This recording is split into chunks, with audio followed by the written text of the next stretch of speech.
In today's video, I'm going to teach you how to change contact details in Xero.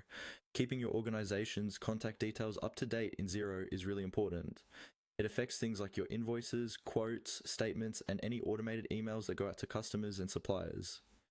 If your address, phone number, or email has changed, or you've rebranded your business, you'll want those changes reflected everywhere, and the best place to start is in your organization settings. First, make sure you're logged into your Xero account and you're on the main dashboard. At the top left of the screen, you'll see your organization name. This is usually the legal or trading name of your business. Go ahead and click on that organization name. This opens up a small menu that gives you access to key account options related to your business.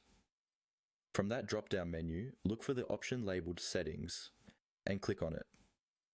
The Settings area is where you manage the core information for your organization, including things like financial settings, users, and of course, your contact and organization details. We'll focus on that today. Once you're on the Settings page, you'll see a range of tiles or menu options. Find the one that says Organization Details and click on it. This is the section where Xero stores all the main information about your business that appears on documents you send out, such as invoices and purchase orders.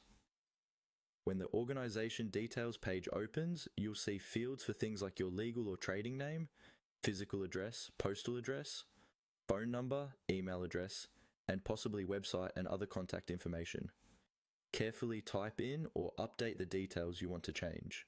For example, if your main contact email has changed, replace the old email with the new one. If your office has moved, update the street address, city, and postal code. Take a moment to double check spelling, especially on your business name and email address, because these details can appear directly on customer-facing documents. If Xero provides separate sections for physical and postal addresses, make sure both are correct, particularly if you receive mail at a different location from your office. Also, confirm that the phone number is formatted clearly, including area codes if needed. Once you're happy that everything is accurate and complete, scroll down to the bottom of the page and click on the Save button. This step is essential.